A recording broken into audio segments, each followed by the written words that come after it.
Hoy queríamos hacerle un homenaje a Antonio Brailovsky. Antonio falleció el mes pasado.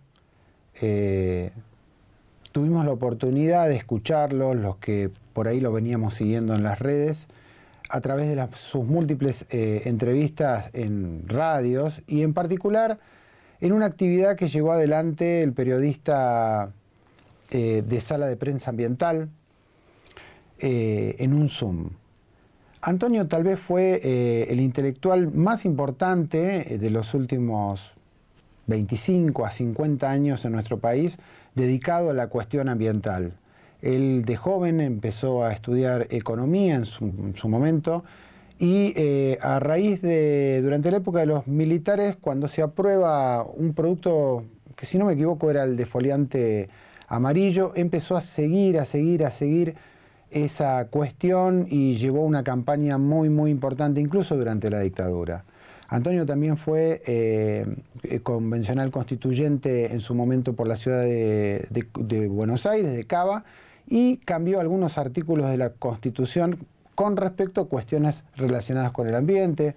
Fue un permanente defensor de la limpieza del riachuelo. Él nos lograba contar a través de sus entrevistas que desde 1800 y pico, salvo Sarmiento, después no se hizo absolutamente nada, todos fueron paliativos con respecto al tema de la limpieza del riachuelo, porque es a donde está la parte industrial más importante de, sobre todo, Capital Federal, la provincia de Buenos Aires.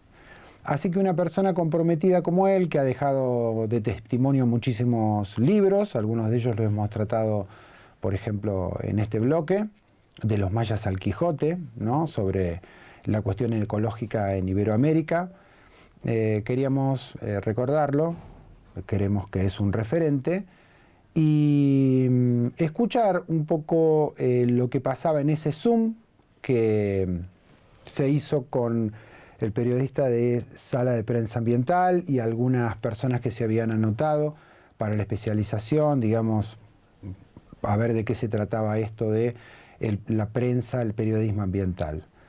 En ese momento, Antonio a todos nos decía esto que vamos a escuchar.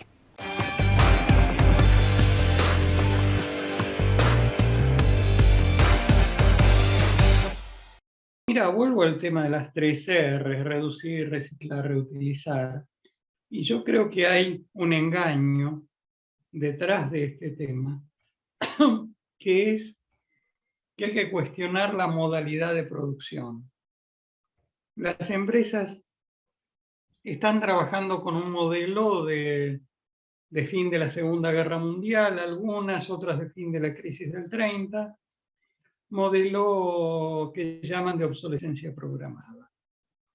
Les recomiendo, si no lo vieron, y si no lo vieron urgente esta misma noche, un documental de televisión española, búsquenlo en internet, se llama Comprar, Tirar, Comprar, donde lo que plantean es la rentabilidad del modelo de producir bienes que se autodestruyan.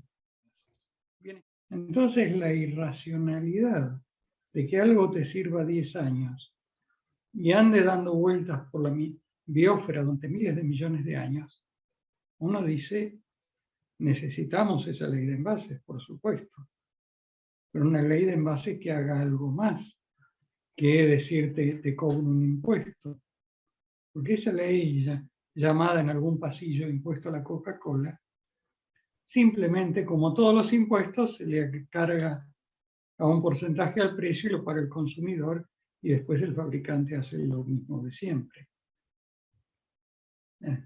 Lo que pasa es que necesitamos políticas ambientales mucho más enérgicas.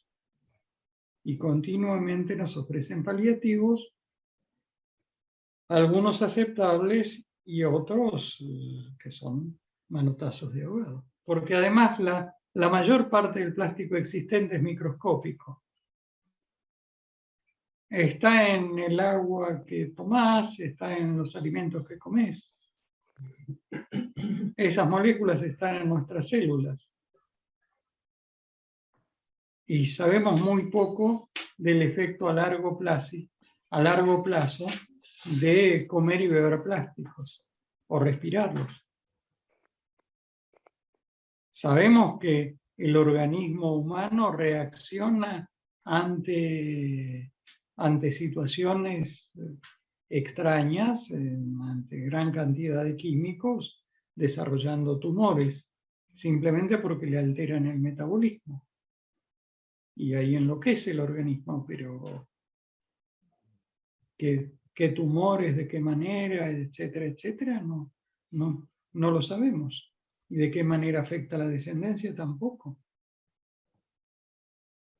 Y tampoco sabemos cómo funcionan espermatozoides sobre óvulos con plástico, con microplásticos.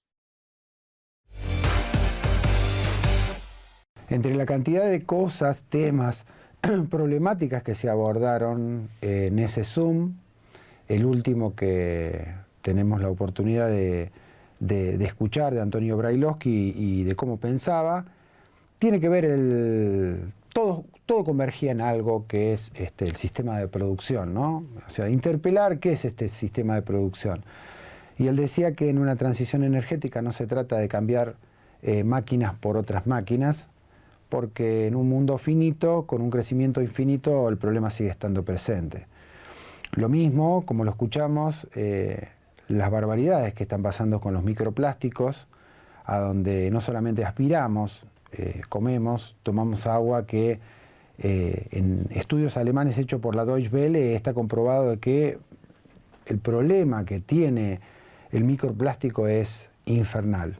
De esto también nos advertía Antonio Elio Brailovsky. Bueno, a veces uno tiene que ponerse a pensar, digamos, de cara a nuestros pueblos, a nuestras comunidades, lugares que son por ahí más chicos, tratar de tejer redes para que esto que en un momento dado se trató, como fue la ley de envases, no se trate solamente de una ley a donde hay un impuesto, sino que las cosas verdaderamente cambian. Es una locura que una persona compre una pequeña botellita de agua que le dura 5 minutos y eso tarda miles de millones de años en degradarse. Porque a ciencia cierta, cuando le preguntaban a Antonio qué se podía hacer con los plásticos, decía absolutamente nada. La ciencia hoy no encontró forma de reciclar ese reciclaje número 5 y lo que viene después, que puede llegar a ser una flor para dejar contenta el corazón de un niño en un jardín de infante y creer que está reciclando algo, o un mueble de jardín. Pero eso es cuando miramos la cuestión ecológica desde la superficie y no la ecología política que reside en el problema ambiental. Hay un documental que ustedes van a poder ver en YouTube y que lo recomendamos, como lo recomendó en ese último Zoom también Antonio Elio Brailovsky, que se llama Comprar, Tirar, Comprar. Es espectacular para entender cómo nuestro sistema de producción podría modificarse radicalmente tan solo cambiando algunos conceptos básicos que se pusieron en práctica a partir de la década del 40 y 50, que es la obsolescencia programada, de la cual tratamos de tratar ese tema también en este bloque. Eran unas palabras de reflexión, escucharlo al maestro y nos volvemos a ver en el próximo programa.